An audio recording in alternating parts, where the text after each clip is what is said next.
For example, with all respect to In Nomine, especially the French version, which I'm given to understand was quite edgy and interesting, the American version's kind of boring in its setting and stuff. Yeah. But if I've read the two. They took away all the good stuff, right? Yeah. Nobody would ever ban In Nomine in English, the translated version. But if you look at In Nomine and you look at that system, with all due respect, it looks like a gimmick to me. Right? I mean, the whole game is a gimmick. Well, I suppose that's true, but the point I'm getting at is specifically in terms of the resolution, they might as well have just rolled 2d6 with a standard success chart, add them together and just do a standard success chart, and then have some other, maybe roll a d6 for your effect just as an effect roll, and that's it.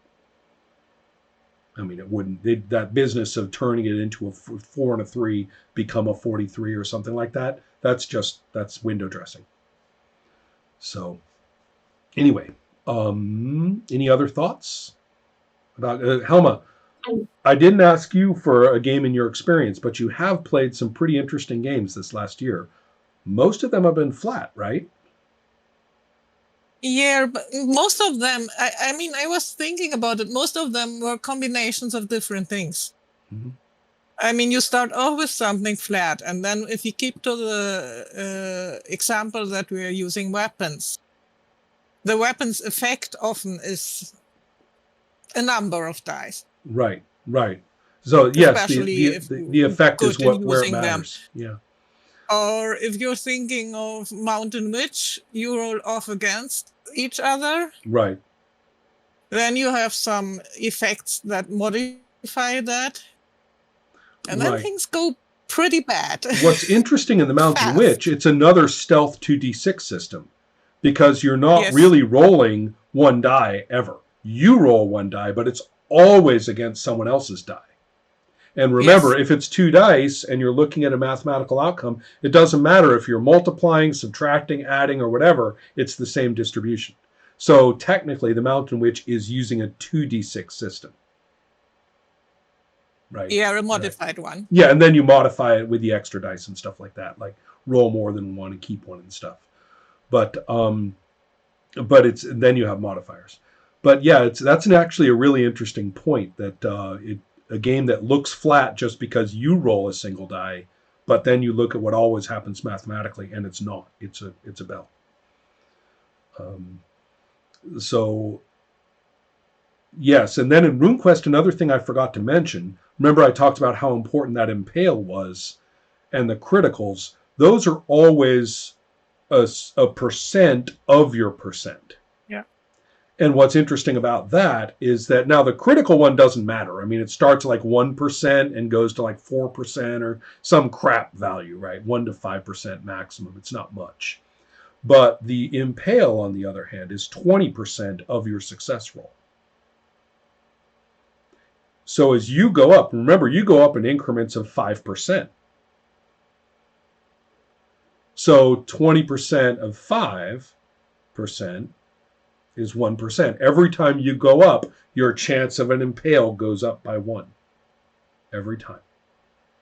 So it's an important point, is you're really watching that impale value go up as you improve, and you're like keeping your eye on that all the time. So it's a slightly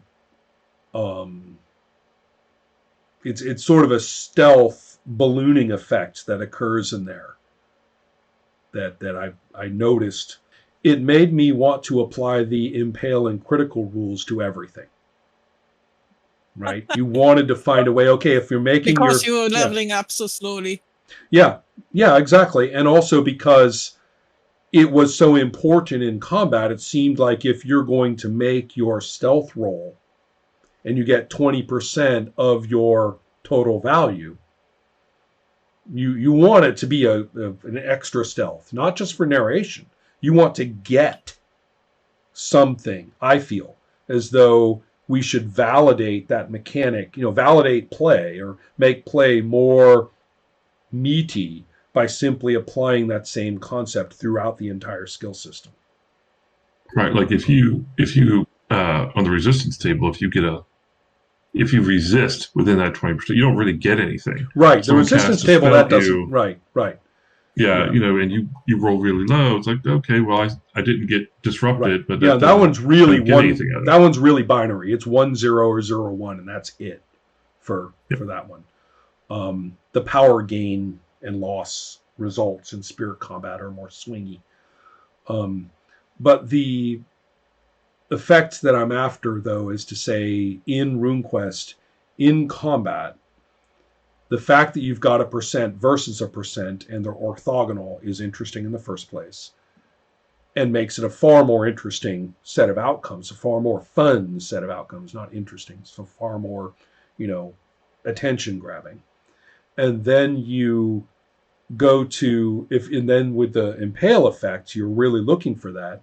If you could, I really actually wished that instead of me rolling my stealth, we really should have had like stealth and observation, right?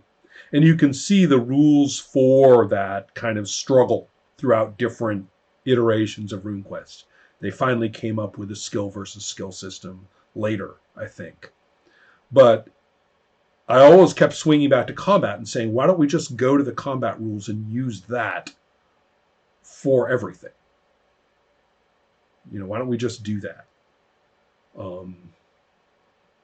So anyway, those are some of my thoughts as I continue to work on this thing. It's sort of just a quick question, or yeah. Go ahead. I was going to say something like the Year Zero engine, where you roll a 6 as success, more dice give you a better chance of that success. Would adding dice be akin to getting a column shift in Marvel? No, well, it depends. If you have degrees of success, see, this is the thing. Oh yeah. Let's contrast two hypothetical systems.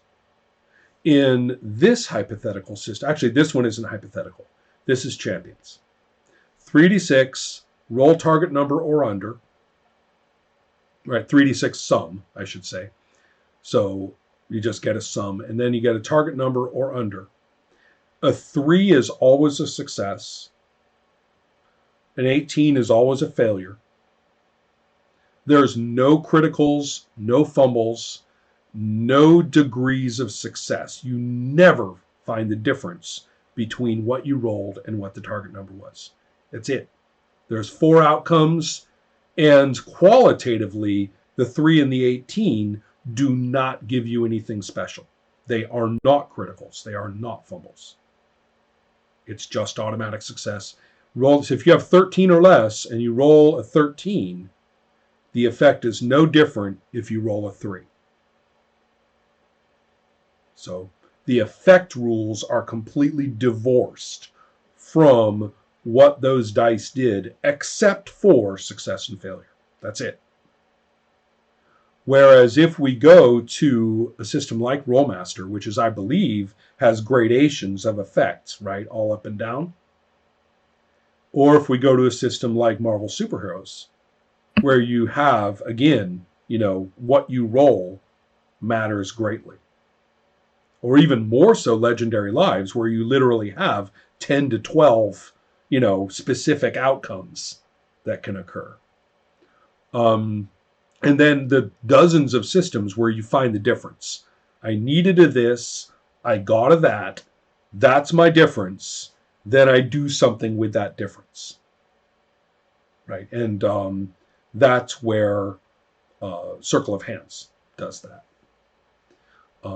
There's also Sorcerer, which is an unusual system that I've kept out of the conversation. But again, the effect is determined by looking at the 2 dice outcomes on the table. You look at the 2 dice outcomes and you've got your effect. It's just there. So with all of that, you can see that it's really hard to generalize, right? What a bonus means in these different games sometimes the bonus will increase your effects, or at least help mitigate a negative effect if you fail and there's some, if you roll in Legendary Lives and you have a column shift, a positive column shift, you roll, you get a catastrophic result, but you have your column shift, so don't worry, it's only feeble, no catastrophe. Right? But the bonus matters because whatever you roll, it's a thing. Right? If you have any of these systems where you have, a good, a great, an excellent, a critical, that kind of thing, then that matters.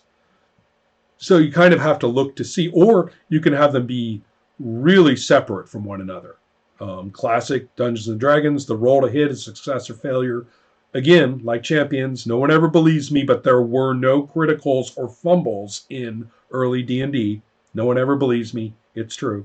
If you take one of those systems where the resolution and the effect is just divorced from one another, if you take one of those systems, then I don't know. Again, I can't generalize. There are some of those that I think are best that way, and then there are some that I think are best the other way. But I also know that they can become too complicated where the degree of success and some other determinant of success are mashed together, and that's where you start ignoring one and caring about the other. Does that make any sense, Sean? Right? Yep. I mean, that's really the difficulty. I mean, what you want. Well, that would be my that's my main gripe with Shadowrun. You roll, you hit. They roll their armor. You roll to see how many of your bullets are bullety enough to get through their armor, and then and then they get to soak. It's like Warhammer, except. Right. Well, that's the effect I was talking about. You have a lot of systems out there. This is a separate topic. You have a lot of systems out there in which the rules are built to make the dice not matter. Right? The majority of the activity is just chewing up the scenery and making a lot of sparks. Right? And so that's one of the things that I actually got rid of in Champions now, was to get rid of all those crappy defenses that I hate so much. So that now when you get hit, you really get hit. So anyway, those are my thoughts for the evening. I don't know if there's a lot to mine out of the conversation, I think. I'm not sure if I have too many conclusions, but those are some of the ideas. And I appreciate you walking through it with me. So any last thoughts from anybody? Or games that come to mind of, hey, I should think about this kind of thing. Yeah, I have some things that coming to my mind. Well, when I look at, but I didn't play Legendary Lives, huh? But when I look at the table, I'm kind of wondering. Okay, it's so important that you can have a column shift, but still, when I look at the possible results, okay, I'm not sure if I was GM if I would not mitigate, in which success we are through narration authority. What's the difference between great and superior? Actually, what's the difference between knowing the rules is actually important for this. Yeah. Okay, is it very formal? Or? Very, very, okay. Very formal. I mean, to the extent where the rules pretty much grab your arm, put it behind your back, and twist it and say, narrate it like this for every single one of those things. Okay, because I was thinking of games like Vampire, when you can have 1 success, 2 success, 4 success, 5 success. And my experience of those games is that generally you mitigate. Right. Right. Yeah, I've just found, like you wish. Like, yeah, I agree. Because you want the story to happen as you wish, and it doesn't matter, by the way. And right. It's exactly, and I actually found that the tendency to do that is very tempting. In one of the playtests that we've been doing in the consulting, one thing that you can see me talk about with Jerry is when my character has a resounding failure, double ones on 2 die 10, which is your sort of do not pass go, you are screwed roll. And I get that, but it was during a non-combat situation, and it didn't have much effect on play. I just didn't succeed. And I felt like, well, geez, we wasted a perfectly good shitty roll. In this system, double ones is supposed to be special. Where's my, where's my disaster, right?